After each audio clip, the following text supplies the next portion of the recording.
Assalamualaikum warahmatullahi wabarakatuh. Pelajar-pelajar, student cikgu 5IR yang cikgu kasihi. Bertemu kembali saja pelajaran, sambungan pelajaran dasar pembangunan dan perpaduan untuk kesejahteraan. Okey. Pada pelajaran yang lalu kita sudah cover rukun negara dan juga sebahagian daripada dasar pendidikan kebangsaan. Okey, baiklah, sebelum kita mulakan pelajaran, marilah sama-sama kita membacakan Ummul Kitab Al-Fatihah. Kita berdoa kepada Allah supaya pembelajaran pada petang ini diberkati dan diberikan petunjuk ilmu daripadanya. A'udzubillahi minasyaitonirrajim. Bismillahirrahmanirrahim. Alhamdulillahirabbil alamin. Ar-Rahmanir-Rahim. Maliki yaumiddin. Iyyaka na'budu wa iyyaka nasta'in. Ihdinas siratal mustaqim. Siratal ladzina an'amta 'alaihim ghairil maghdubi 'alaihim waladdallin. Amin. Okey, baiklah pelajar-pelajar sekalian, cikgu nak dengar respon suara anda. Onkan mikrofon, say hi, nak tahu keberadaan masing-masing. Okey, respon silakan. Hai. Okey, yang lain macam mana? Okey ke? Ayo. Okey, Adam okey. Macam mana dengan Avi Sena? Okey, Avi Sena.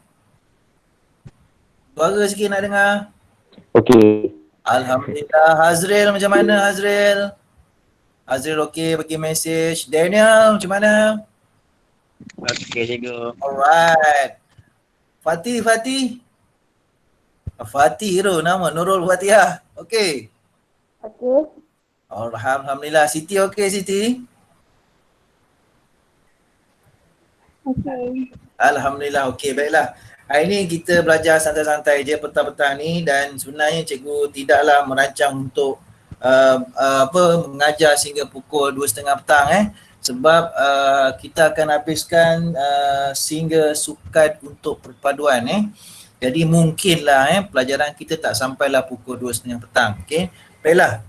Okey, bersama dengan anda, bersama dengan anda buku teks rujuk pelajaran yang kita tangguhkan yang lalu, iaitu buku surat 212, 213, 214 dan 215.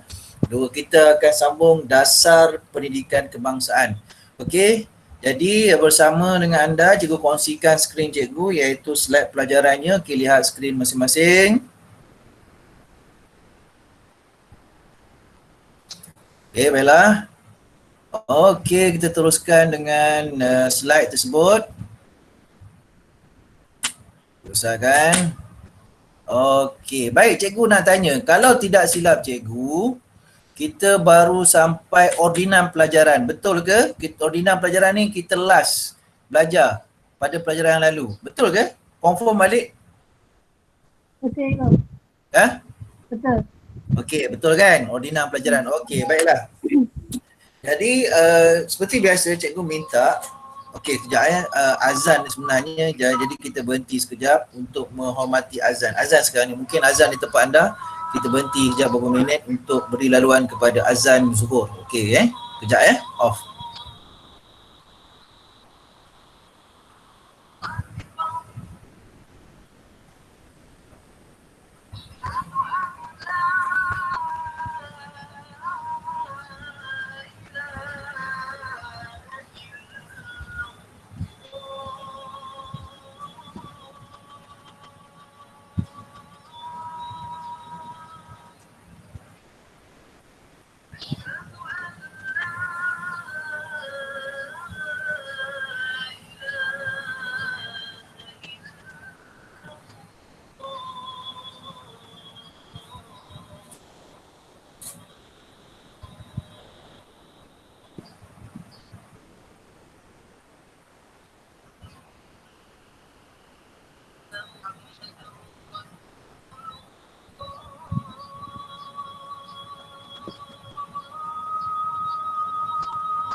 La ilaha illallah Muhammad Rasulullah.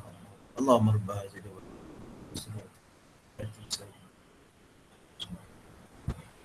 Okey, baiklah kita teruskan Alright. Okey, macam biasa kenal pasti syur-syur ataupun cadangan-cadangan dalam dasar pendidikan kebangsaan ini. Okey, mari kita lihat apakah syur-syur atau cadangan-cadangan dalam Penyata Razak 1956. Mengapa dikenali dengan nama Penyata Razak? Kerana Tun Abdul Razak pada ketika itu memegang jawatan Menteri Pendidikan. Okey, jom kita tengok. Penyata Razak 1956. Sistem pendidikan yang sama bagi semua penduduk dan menyeragamkan kurikulum yang bercorak kebangsaan. Menubuhkan sekolah jenis umum yang menggunakan bahasa Melayu sebagai bahasa pengantar di sekolah rendah. Menubuhkan sekolah menengah yang menggunakan bahasa Melayu sebagai bahasa pengantar.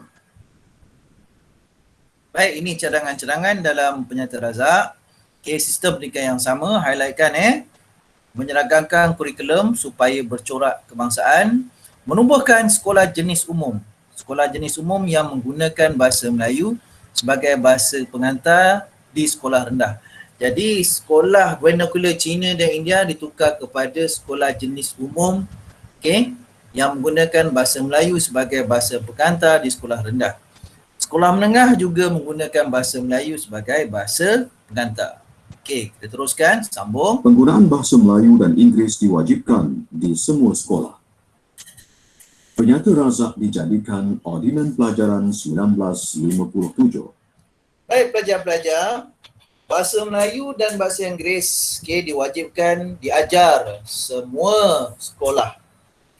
Jadi cadangan-cadangan dalam Penyata Razak tadi yang awak dengar, yang awak lihat tadi telah dijadikan sebagai undang-undang yang dinamakan sebagai Ordinan Pelajaran 1957 dan dikuatkuasakan. Jadi menjelang pada tahun 57, iaitu tahun kita merdeka, kita dah ada ordinan pelajaran kita sendiri yang dinamakan Ordinan Pelajaran 1957. Jadi syur-syur dalam Penyata Razak tadi dikuatkuasakan dalam ordinan tersebut. Okey, baik. Itulah dia Penyata Razak. Baik. Kita lihat pada tahun 1960, laporan Rahman Talib. Okey, pelajar perlu kenal pasti apakah syur-syur atau cadangannya. Okey. Teruskan. Laporan Rahman Talib 1960. Sekolah umum dijadikan sekolah kebangsaan, manakala sekolah jenis umum dijadikan sekolah jenis kebangsaan. Baik, ini perubahan. Okey, pada tahun 1960. Pelajaran 1957, sekolah vernacular Cina dan India ditukar kepada sekolah jenis umum kan. Sekarang sekolah umum menjadi sekolah kebangsaan. Macam contoh SK Jengka Pusat 2, sekolah rendah di sebelah sekolah kita tu kan. Okey, dulunya namanya sekolah umum. Sekolah-sekolah rendah dulu dinamakan sekolah umum. Manakala sekolah jenis umum telah ditukar kepada sekolah jenis kebangsaan. Sekarang namanya sekolah rendah jenis kebangsaan Cina atau sekolah rendah jenis kebangsaan Tamil. Begitulah. Jadi Abdul Rahman Haji Talib, seorang tokoh pendidikan, telah mengesyorkan cadangan-cadangan ini. Jadi apakah lagi cadangan Abdul Rahman Haji Talib? Kita sambung. Pelajaran percuma diberikan kepada semua pelajar sekolah rendah kerajaan. Ini merupakan idea yang sangat baik daripada Abdul Rahman bin Talib. Okey, yang mana pelajaran percuma diberikan kepada semua pelajar tak kira bangsa di semua sekolah rendah milik kerajaan. Okey, ini bagus ni. Okey, teruskan. Dan pelajaran percuma ni membolehkan pelajar-pelajar yang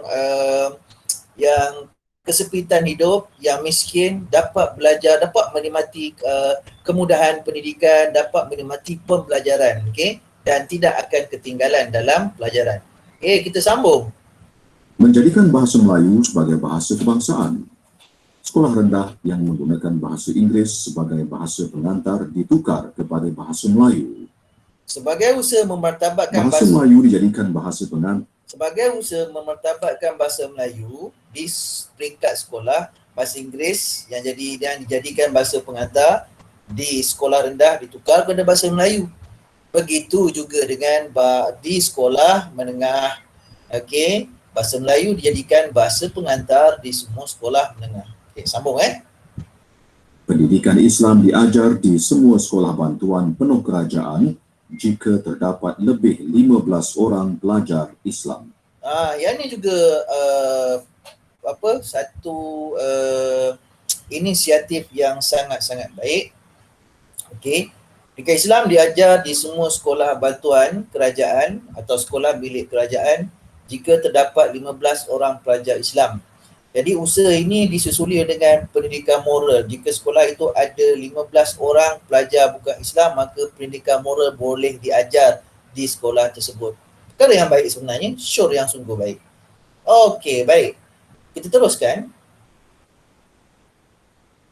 Bahasa Tamil dan bahasa Cina boleh diajar di sekolah kebangsaan jika terdapat lebih 15 pelajar. Okey. Semua peperiksaan awam diadakan dalam bahasa kebangsaan. Baik.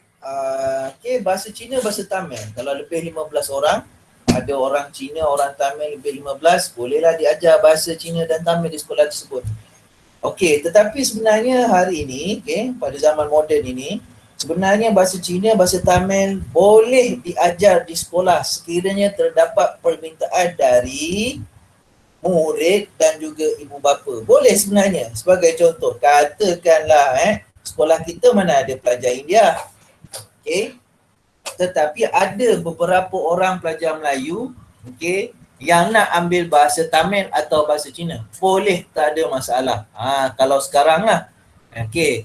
Tapi pada semasa 1960, laporan Rahman Talib mengesyorkan jika terdapat 15 orang pelajar Cina atau India, maka pelajaran bahasa Cina dan Tamil boleh dilaksanakan. Peperiksaan awam menggunakan bahasa kebangsaan iaitu bahasa Melayu. Syur-syur dalam laporan Rahman Talib telah diterima dan dikubal menjadi Akta Pelajaran 1961. Baik. Segala carangan dalam laporan Rahman Talib telah diterima dan digubal menjadi Akta Pelajaran 1961. Kita masih guna pakai lagi akta ini sampai sekarang. Pelajar-pelajar kalau awak nak tahu sebab dia adalah undang-undang Malaysia. Okey. Alright. Baik, mari kita kembali kepada carta ini. Kita sudah mempelajari Penyata Razak 1956 dan laporan Rahman Talib. Setakat ini ada persoalan? Silakan kalau ada. Senyap belaka, maksudnya tak ada soalan. Okey, kita Baki. Kajian yang telah dilaksanakan oleh Aminuddin Baki, salah seorang tokoh pendidikan juga. Baik, kita lihat syur kajian tersebut. Kajian Aminuddin Baki 1965. Sistem persekolahan aneka jurusan diperkenalkan. Menampung pelajar yang gagal dalam bidang akademik. Menyediakan kursus kemahiran bagi menyediakan pekerja mahir. Kursus kemahiran yang diajar seperti sains pertanian, perdagangan, sains rumah tangga dan seni perusahaan. Mata pelajaran wajib sama seperti yang diajar di sekolah menengah biasa. Okey, ingat Aminuddin Baki, ingat jurusan kemahiran. Okey, baik. Aminuddin Baki telah mencadangkan bahawa kepada pelajar yang gagal dalam bidang akademik, Aminuddin Baki buka satu lagi channel atau ruang laluan supaya pelajar-pelajar ini dapat belajar kemahiran. Okey, dan itu sebabnya Aminuddin Baki mencadangkan satu sistem persekolahan khusus untuk kemahiran. Okey, jadi apakah sistem persekolahan aneka jurusan itu menyediakan pelbagai pelajaran peringkat menengah rendah sehingga umur 15 tahun supaya pelajar-pelajar ini pada satu hari nanti menjadi pekerja mahir, okey, untuk pembangunan negara. Apakah kursus-kursus kemahiran pada peringkat awal. Sains pertanian, perdagangan, sains rumah tangga.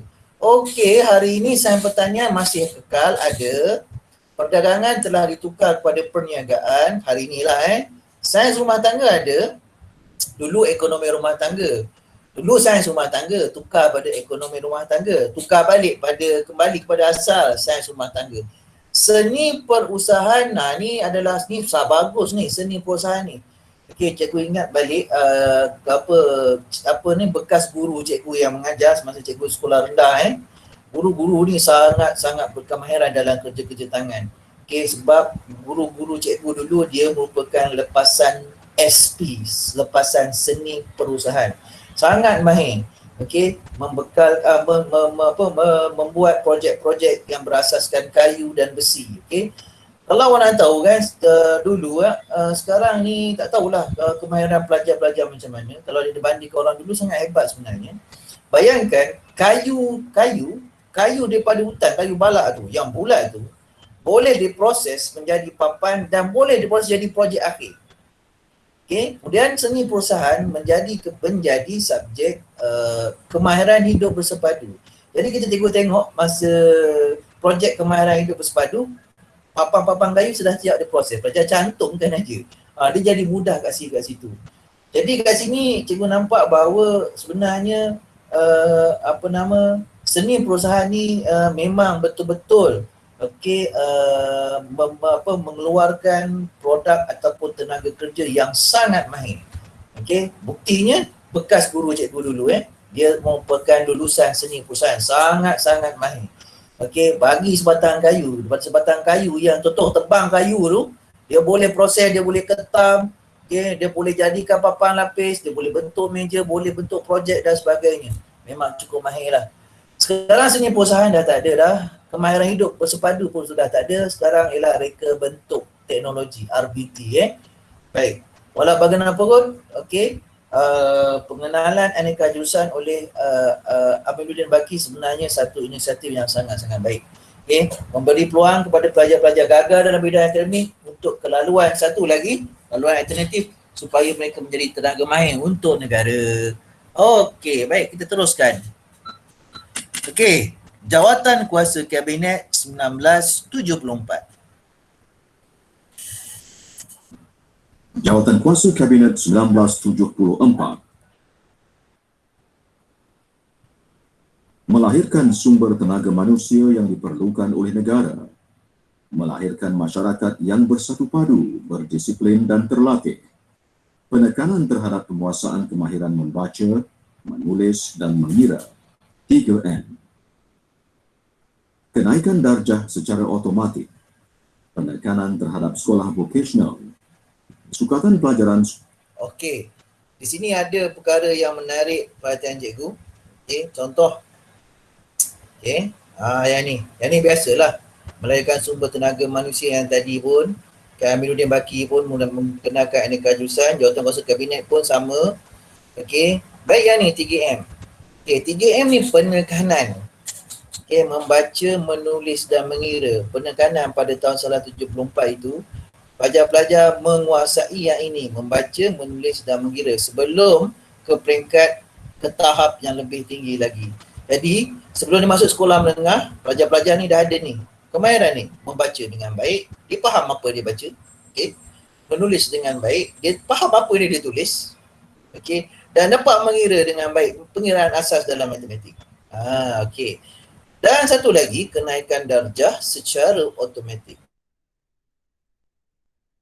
Gagal tak boleh naik darjah, dia kena ulang semula kelas tu. Jadi dia akan tertinggal 1 tahun. Orang lain nak naik, kawan-kawan dia nak naik darjah, dia tak naik darjah lagi, dia kena ulang balik. Tetapi dalam Jawatan Kuasa Kabinet mencadangkan bahawa kenaikan darjah secara automatik. Gagal ke tak gagal, dia naik juga. Dan pada jawatan kuasa tersebut juga memberi penekanan kepada sekolah-sekolah vokasional. Sekolah-sekolah vokasional pun tumbuh, pun wujud di seluruh negara. Sekolah vokasional ni sekolah kemahiran lah. Baik, sekarang sekolah vokasional dah tak ada, dia dah jadi college vokasional. Baik, kita sambung. Sukatan pelajaran sekolah swasta bahasa Melayu sebagai mata pelajaran wajib dalam peperiksaan, penekanan terhadap kurikulum dan disiplin. Baik. Okey, untuk memantau sekolah, untuk memastikan sekolah swasta ini dia yang mengikut sukatan pelajaran, ada diwujudkan sukatan pelajaran untuk sekolah swasta supaya sekolah swasta ni ada garis panduan bagaimana nak mengajar sesuatu mata pelajaran, mesti ada sukatan pelajarannya. Kalau tak ada sukatan pelajaran, jadi nak ajar macam mana kan, sampai mana nak ajar, okay? Apa yang perlu diajar, tema apa, jadi benda-benda tu penting. Okey. Bahasa Melayu dijadikan sebagai mata pelajaran wajib dalam peperiksaan. Maksudnya pelajar-pelajar tak boleh gugurkan mata pelajaran bahasa Melayu. Kena wajib ambil. Tak boleh tak ambil, wajib. Okey, alright. Itu dia jawatan kuasa Kabinet 1974. Baik, kita lihat seterusnya laporan jawatan kuasa Kabinet 1979. Laporan Jawatan Kuasa Kabinet 1979. Tahun 1982, kurikulum baru sekolah rendah KBSR diperkenalkan. Tahun 1988, kurikulum bersepadu sekolah menengah KBSM diperkenalkan. Okey, sebenarnya ni nostalgia juga. Okey, awak yang dengar ni kan, awak merupakan tahun batch terakhir KBSM. Awak lah. Lama ni awak sejak 98 lagi. Sekarang dah tak ada dah KBSM, awak lah sekarang dah menjadi KSSM. Baik, kurikulum bersepadu sekolah menengah telah disemak beberapa kali dan ada penambahbaikan tentang buku teks dan juga sukatan pelajarannya. Dah semak beberapa kali lah. Dan yelah, secara nostalgianya awak lah batch terakhir KBSM last. Dan itu sebabnya cikgu nasihatkan belajar betul-betul, jangan sampai ulang balik. Okey, SPM. Kalau gagal SPM, gagal bahasa Melayu atau sejarah, awak nak ulang balik susah. Sebab apa? Sukatan pelajarannya sudah berbeza. Awak nak ambil, katakan nak ulang balik SPM pada tahun 2021. Awak gagal, katakanlah gagal. Nak gagal sejarah, katakan. Nak ulang balik SPM 2021. So, soalan yang keluar dalam SPM 2021 adalah soalan kurikulum baru, iaitu KSSM, kurikulum standard sekolah menengah. Bukan lagi kurikulum bersepadu sekolah menengah. Itu kena belajar betul-betul, belajar. Baik, begitu juga dengan sekolah rendah. Kurikulum baru sekolah rendah diperkenalkan pada tahun 82. Okey, kita sambung. Oh, ini buku teks sejarah cikgu dulu ni. Sejarah tahun 2, cikgu ingat balik. Inilah bentuk buku dia, tengok. Tengok aja dah tengok je dah tahu. Oh, bosan. Sama aja cikgu dulu. Okay. Cikgu ajar sejarah, cikgu belajar sejarah dulu memang Allah, sejarah bosan. Sejarah cepat tidur, ngantuk. Walau bagaimanapun, kan, student walaupun cikgu berperasaan sedemikian, tetapi apabila guru cikgu tu yang masuk mengajar tak macam mana, memang mula-mula nak bawa kejap lagi sejarah bosannya kan, tahu buku teks macam ni kan, tulisan berjela-jela. Okey, tetapi cikgu tu ajar, dia tak guna pun komputer, dia tak guna pun projektor, dia guna buku tak bawa buku teks pun dia. Kita yang bawa buku teks tu, dia bawa buku teks. Tapi penuh ilmu di dada dan otak. Dia boleh ceritakan sehingga dia boleh bawa kawan cikgu dan kawan cikgu dalam kelas tu seperti kembali ke masa lampau. Okay? Dan alhamdulillah juga ramai juga kawan-kawan cikgu yang dapat A, ramai juga walaupun tak suka sejarah tapi ramai juga dapat A. Itulah okey, macam itulah keadaannya. Alright, kita sambung. Penekanan terhadap perkembangan jasmani, emosi, rohani dan intelek pelajar. Okey, baik. Belajar bukan setakat nak pandai. Kita belajar ni bukan setakat nak pandai. Pandai itu sebenarnya pada pandangan cikgu. Pandai ni Allah bagi. Kita belajar adalah tanggungjawab. Pandai Allah bagi. Kalau belajar tak pandai, insya-Allah ada bahagian lain untuk kita. Yang penting asasnya kita dapat. Okey. Jadi kita tak semestinya untuk jadi pandai, kita mesti juga seimbang dari segi jasmani, emosi, rohani dan intelek. Kalau kita ada kelulusan akademik yang tertinggi, katakan kita ada PhD lah, doktor falsafah dalam sesuatu bidang, tetapi kita menipu, kita rasuah, kita melakukan jenayah cyber, tak guna juga. Ataupun kita ni akhlak buruk, rendah, kita ada tetapi akhlak kita buruk, suka maki hamun orang, tak ada adab, baik,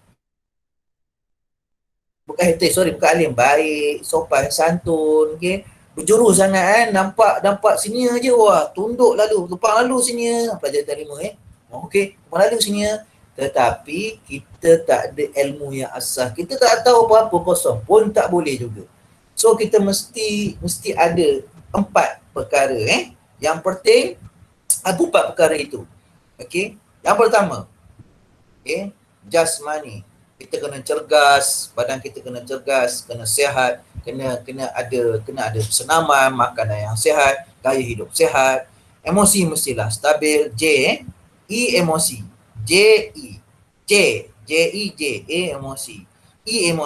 Emosi stabil, tak marah-marah, tenang. Rohani, agama. Ajaran agama kita, dalaman kita, jiwa ni diisi dengan pengisian agama. Makanan rohani ni, agama ni kita isi.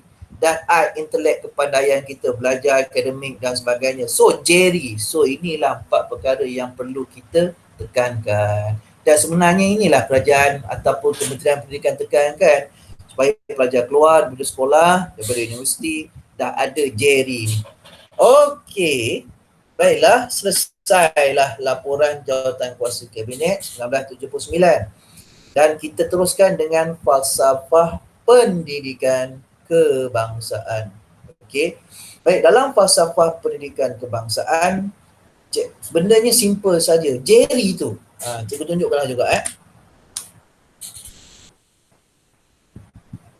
Falsafah pendidikan kebangsaan perlu sebagai pelengkap kepada dasar pendidikan kebangsaan, penting untuk memupuk perpaduan. Masyarakat Malaysia terdiri daripada pelbagai keturunan, adat resam dan agama. Pendidikan merupakan faktor utama dalam memupuk perpaduan kaum dan integrasi nasional. Baik, yang penting anda perlu tahu intipati dalam falsafah pendidikan kebangsaan. Seperti yang cikgu sebut tadi, perkembangan JERI. Ada dekat sini, cuba tengok. Boleh baca? Melahirkan insan yang seimbang dan harmonis dari segi intelek, rohani, emosi dan jasmani. So JERI, itu saja yang anda perlu tahu. Baiklah pelajar-pelajar, selesai untuk dasar pendidikan kebangsaan. Ada nak tanya daripada laporan BAN sampai falsafah pendidikan kebangsaan? Silakan. Nak tanya silakan.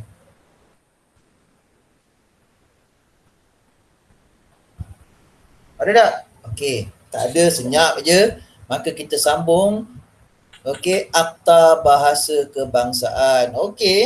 Dalam Akta Bahasa Kebangsaan, pelajar perlu tahu bagaimana bahasa kebangsaan dimartabatkan. Itu yang penting.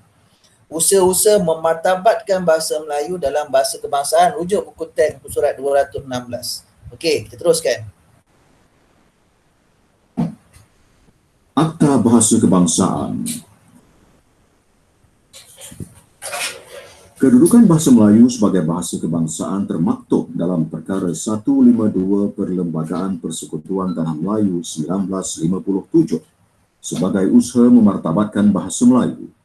Sebagai menjamin perpaduan rakyat, usaha-usaha memartabatkan bahasa Melayu. Ini usaha. Sebelum itu tadi ialah tujuan dan matlamat Akta Bahasa Kebangsaan.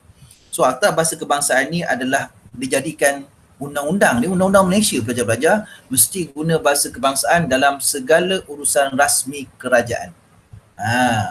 Dan apabila kita nak bercakap pun, kita kena gunakan bahasa kebangsaan, iaitu bahasa Melayu.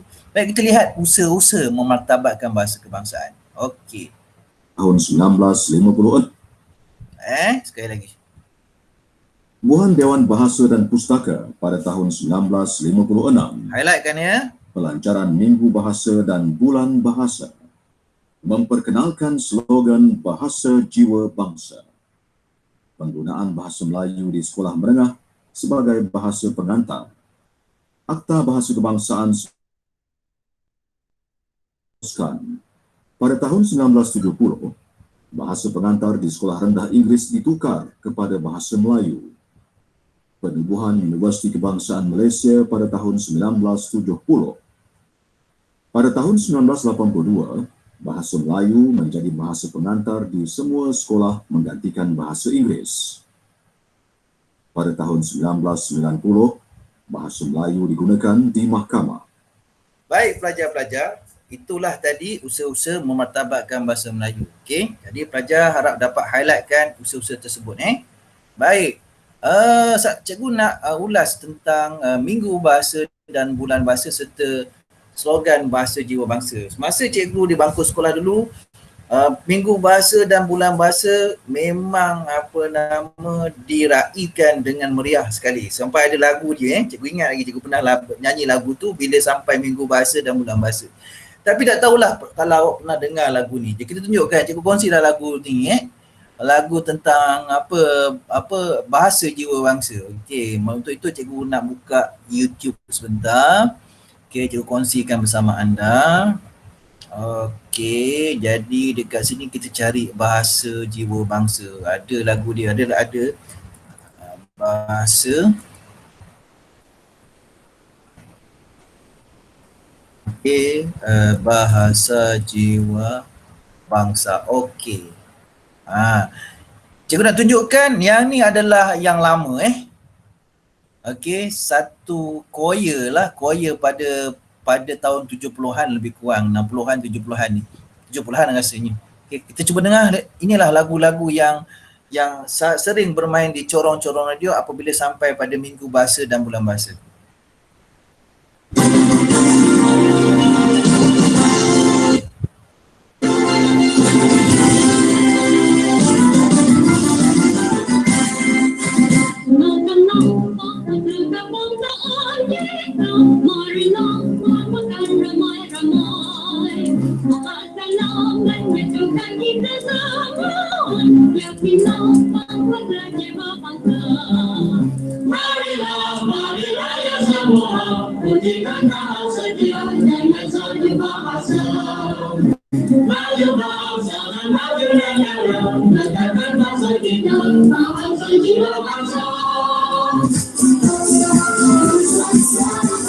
Okey, itu lagu dia Dan lagunya pun agak baik juga susunan lagunya. Okey, kita lihat lagu yang sama tetapi telah disegarkan mengikut peredaran zaman, iaitu okey, kejap cikgu tunjukkan mana tadi, lupa dah. Okey. Alright, yang ni kot. Okey, cuba tengok Bahasa Jiwa Bangsa. Okey, yang ni. Okey, yang ni lagu yang terbaru lah. Lagu lama tapi telah disegarkan iramanya. Okey.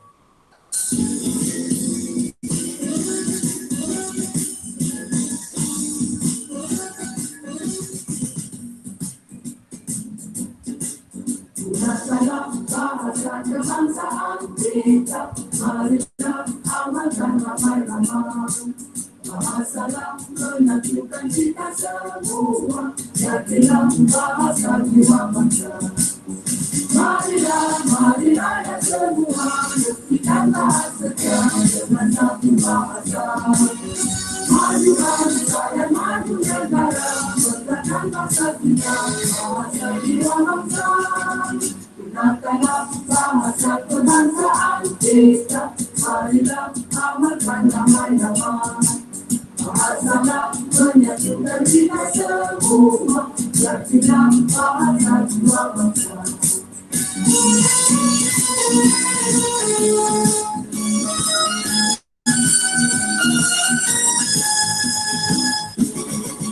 Gunakanlah bahasa kebangsaan kita, marilah amalkan ramai-ramai. Bahasalah menyatukan kita semua. Latihan bahasa jiwa bangsa. Marilah dan semua buktikan tak setia dengan satu bahasa.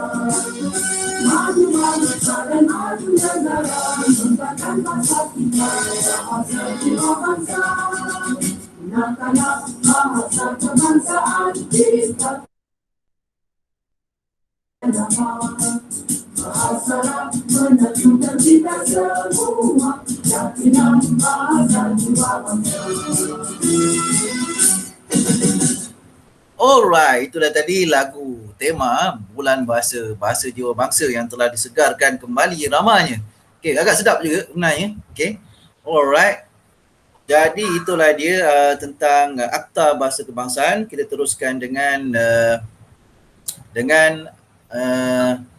berdasar kebudayaan kebangsaan, rujuk buku teks muka surat 217. Okey, teruskan. Dasar kebudayaan kebangsaan. Sebagai panduan dalam membentuk dan mengekalkan identiti negara Malaysia, memperkukuhkan perpaduan, memupuk dan memelihara kepribadian bangsa, mempertingkat dan memperkayakan kualiti kehidupan dari aspek kemanusiaan, kerohanian dengan pembangunan sosioekonomi. Alright, pelajar-pelajar, pelajar tahu negara kita ni adalah negara yang berbilang bahasa, masyarakat majmuk. Jadi kepelbagaian budaya memang ada, memang kaya di Malaysia ini.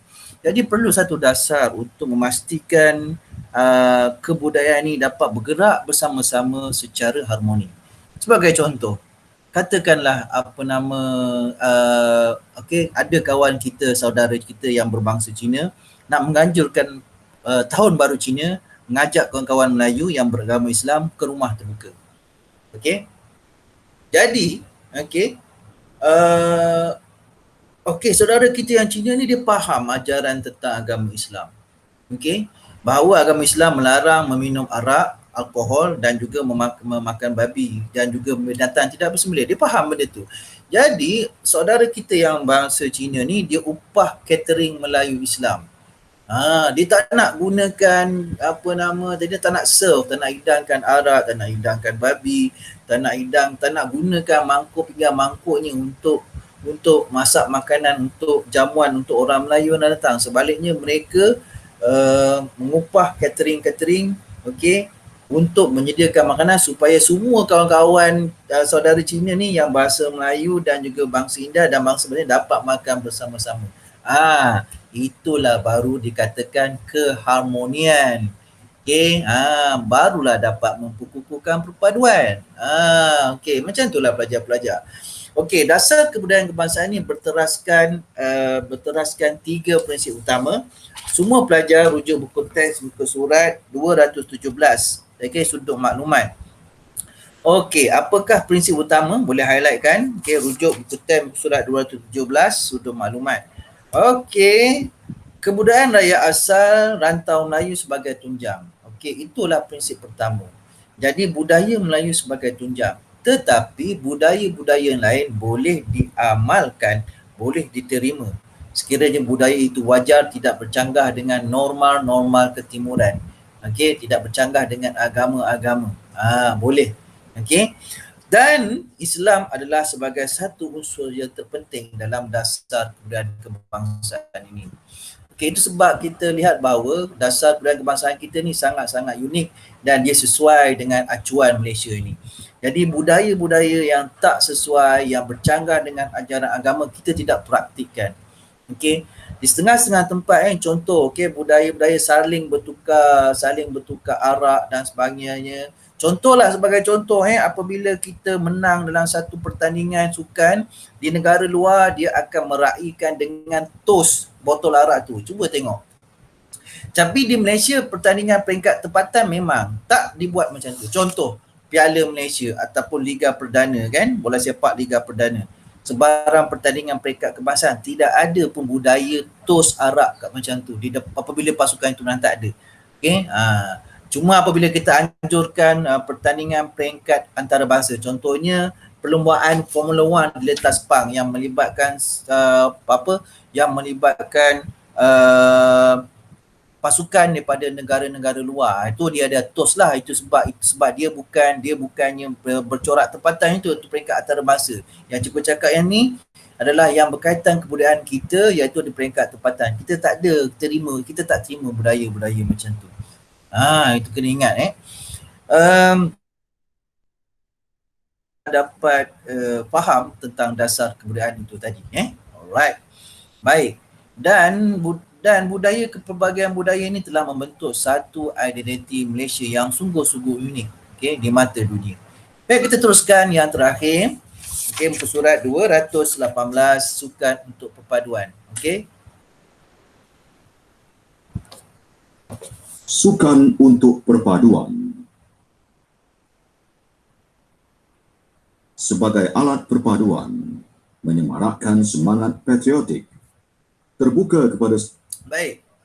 Bila sebut sukan untuk perpaduan dan semangat patriotik, cikgu teringat legenda bola sepak tanah air kita, Mokhtar Dahri. Mungkin pelajar tahu atau tak tahu kot, Mokhtar Dahri ni legenda bola sepak negara. Pasukan Mokhtar Dahri yang layak ke pasukan Malaysia yang ada legenda Mokhtar Dahri ni layak buat pertama kalinya ke sukan Olimpik di Jerman pada tahun 1970-an kalau tak silap cikgu. Okey, sangat-sangat hebat kerana pasukan Mokhtar Dahri atau pasukan kebangsaan pada ketika itu dibarisi oleh pelbagai bangsa. Ada bangsa Cina, ada bangsa Sing, ada bangsa Melayu, ada bangsa India. So, tiga-tiga bangsa ini memakai lencana yang sama di dada, iaitu jalur gemilang. Semangat patriotik memang sungguh hebat pada ketika itu. Susahlah nak dapat semangat macam tu lagi, tapi kita usaha ke arah itu. Okey, kita sambung. Semua rakyat yang berminat, Majlis Sukan Sekolah-Sekolah ditubuhkan. Kemasya Sukan Malaysia, SUKMA, diadakan setiap 2 tahun. Okey, jadi sukan untuk perpaduan ni dapat kita pupuk sejak di peringkat bangku sekolah lagi. Untuk itu MSSM, Majlis Sukan Sekolah-Sekolah Malaysia ditubuhkan. Okey, dan seterusnya di peringkat negeri dan juga daerah. Anda mungkin pernah dengar MASD. Masuk mana MASD? Masuk apa? MASP, Pahang. Masuk apa? MSN, Kebangsaan. Jadi itulah dia sebenarnya sukan ni untuk memupuk perpaduan. Di samping menang, sukan juga untuk perpaduan. Okey. So, orang yang minat boleh masuk pelbagai jenis sukan. Okey. Macam cikgu banyak sukan yang cikgu sertai dulu. Yang peringkat paling tinggi lah sukan cikgu sertai ialah, kalau di peringkat bangku sekolah, cikgu pernah sehingga peringkat negeri, Majlis Sukan Sekolah Negeri 9, MSSNS, dalam sukan hoki. Cikgu sampai situlah di peringkat bangku sekolah. Kemudian di peringkat universiti pun sama, sukan hoki juga. Okey, sukan hoki juga, iaitu di sukan universiti tu, Maksum, Majlis Sukan-Sukan Universiti Malaysia. Maksum, Majlis Sukan-Sukan Universiti. Cikgu sebagai pemain hoki. Baik, kemudian apabila cikgu bekerja, cikgu masuk pula sukan di peringkat pendidikan, iaitu bola sepak lah. Okey, dan juga hoki, dua-dua cikgu main. So, masa cikgu berkecimpung atau bergiat dalam bidang sukan ni, cikgu dapat kenal rakan-rakan pelbagai bangsa. Okay? So, dapat mengukuhkan perpaduan, mengukuhkan hubungan antara bangsa ini. Okay? Tapi cikgu tak sampai ke tahap SUKMA, Okay, sebab masa cikgu ada 1 tahun tu, cikgu punya lutut dia dah ada sedikit masalah pada lutut yang membataskan cikgu main sukan hoki dan bola sepak ni. Okey, itu sebabnya sekarang ni cikgu tumpukan kepada sukan berbasikal lah. Dia tak adalah melibatkan pergerakan yang aktif, tetapi gerakan yang boleh menjejaskan lutut cikgu. Jadi sekarang ni cikgu main basikal je lah. Okey, basikal itu saja. Jadi belajar-belajar, sukan ni sangat bagus untuk perpaduan, juga sangat bagus untuk kesihatan, dan juga sangat bagus untuk release tension sebenarnya. Macam cikgu sukan, cikgu berbasikal sekarang ni cikgu berbasikal. Kalau cikgu tak besar, cikgu akan ada belakang rumah berkebun. Ada tanah sikit belakang, cikgu berkebun sampai berpeluh-peluh. Sukan juga tu. Bukan sukan tu berkebun, tapi cikgu anggap sukan jugalah. Riadah. Okey, so pelajar-pelajar, jom kita bersukan petang ni. Ikut sukan masing-masing. Awak minat benda. Teruskan. Okey. Alright pelajar-pelajar. Okey, last, tak ada lagi dah, habis. Okey, habislah pembangunan dan perpaduan bangsa. Alhamdulillah. Okey, tepatlah pukul 2 petang. Okey, pelajar-pelajar, untuk kelas seterusnya kita akan masuk top, iaitu Malaysia menuju ke arah negara maju. Kita akan belajar tentang wawasan 2020. Kemudian dah selesai. Okey, cuba tengok jadual. Kalau jadual cikgu ni sejarah 5R, kita jumpa pada hari Isnin. Jadi hari Isnin kita sambunglah topik terakhir tersebut. Kemudian kita akan jumpa pula pada hari Rabu, Khamis, Jumaat, iaitu dah kembali semula ke sekolah kan. Tunggu. Pihak sekolah akan menyiarkan jadual waktu terbaru bagi pelajar tingkatan 5 sempena pembukaan semula sekolah. Okey, baiklah, sebelum kita tamatkan, cikgu nak tanya sekali lagi kepada pelajar-pelajar, ada tak soalan tentang pembangunan dan perpaduan bangsa dari rukun negara sehingga sukan untuk perpaduan? Cikgu buka kepada sesi soal jawab. Silakan kalau ada, onkan mikrofon. Silakan. Jangan malu-malu, jangan segan-segan. Kalau tak ada respon tak ada. Tak ada ke? Faham. Tak ada. Dahsyat, faham semua okey. Yang perempuan macam mana? Okey tak? Perempuan respon sikit. Yang perempuan okey? Ada nak tanya? Okey. Okey. Baiklah. Kalau okey, tak ada masalah. Alhamdulillah lah Okey, jadi cikgu nak ingatkan, pastikan awak highlightkan yang sisi penting tadi. So, cikgu nak ingatkan juga bahawa nanti bila kita kembali semula ke sekolah, kita takkan ulang balik topik-topik ni dah. Tak ada kita nak belajar balik semula topik ni sebab kita nak kejar ke arah peperiksaan. Jadi kita kembali ke sekolah, kita akan belajar bab 9, kemudian habis terus kepada ulang kaji serta latih tubi. So pelajar-pelajar sekalian, apa yang perlu awak buat sekarang ni sebelum kita kembali ke sekolah, awak lihat balik, belajar semula rakaman pengajaran yang cikgu telah masukkan dalam Telegram. Belajar balik kat situ. Okay, sebab cikgu tak nak ulang dah. Cikgu takkan ulang balik bab-bab yang telah cikgu ajar. Sebab cikgu ada rancangannya. Cikgu anggap pelajar-pelajar tu menyertai kelas penuhnya. Kalau pelajar tu tak menyertai kelas penuhnya, okey, dia akan tertinggal. Tetapi sebenarnya tidak jadi alasan. Kalau ditinggal sekalipun, cikgu dah rakam pengajaran itu. Jadi pelajar-pelajar yang tak hadir, tanggungjawabnya ialah belajar melalui rakaman yang telah cikgu muat naik dalam Telegram. Itu tanggungjawabnya. Sebab apa? Cikgu rasa cikgu dah habis dah kaedah cikgu mengajar ni dalam tempoh PKP ni. Tak ada kaedah lain dah, ni dah terbaik dah ni. Dan plan cikgu pada kembali semula ke sekolah ni, fokus kita adalah kepentingan peperiksaan, iaitu ulang kaji dan juga latih tubi. Dua benda ni, kertas 1, kertas 2, kertas 3. Kalau belajar pun kita hanya sambung pelajaran bab 9. Tu saja bab 9. Cikgu takkan patah balik bab lain. Okey, kalau nak patah balik bab lain bukan macam biasa kita belajar. Itu hanya tunjuk, hanya sekadar ulang kaji, tunjuk balik apa yang tak faham saja, bukannya semua. Begitulah kaedah pelajaran selepas ini. Jadi pelajar-pelajar, cikgu nasihatkan, okey, pelajar-pelajar, okey, study balik rakaman cikgu, okey, bersedia untuk kelas pada minggu depan. Okey, cikgu tak sabar nak jumpa awak semua sebab cukuplah ini pembelajaran secara talian ni, tak ramai orang sertai. Okey, baik kita belajar secara bersemuka betul kat sekolah tu. Okey, kalau macam ni berlanjutan ni, cikgu tak tahulah apa berlaku pada awak ni. Okey, takut SPM tu jadi keputusan yang tak baik lah pula kan. Jadi alhamdulillah kita dapat jumpa pada minggu depan. Kita boleh cover mana-mana yang patut. Okey, cover mana yang patut maksudnya yang ni lah, yang latihan ulang kaji yang kita tak buat ni. Sebab kita PKP cikgu fokuskan kejar silibus dulu. Cikgu, awak perasan kan jarang cikgu bagikan latihan. Sebab apa? Cikgu nak kejar silibus. Masuk sekolah akan cikgu bagi latihan dan ulang kaji. Macam tu. Ni plan cikgu. Jadi awak kena ikutlah plan cikgu ni. Okey. Alright. Jadi ingat balik kawan-kawan yang tidak serta ikhlas supaya lihat dan belajar semula rakaman pengajaran. Macam hari ni cikgu dah rakam pengajaran, nanti tengok balik dalam Telegram masing-masing. Baik. So itu saja daripada cikgu Kot. Okey, tak ada lain dah. Tamatlah. Untuk pembangunan dan perpaduan bangsa kita tangguhkan pada hari Isnin, topik terakhir bab 8. Malaysia menuju ke arah negara maju. Okey, untuk itu cikgu ucapkan terima kasih kepada pelajar yang hadir hari ini. Cikgu tengok berapa orang yang hadir. Jangan live dulu, cikgu nak ambil kehadiran. 8 orang bermaksud 7 orang lah student. 7 orang student termasuk cikgu 8 orang tu. Okey, terima kasih kerana hadir pada kelas hari ini. Okey, jaga diri baik-baik, jaga kesihatan.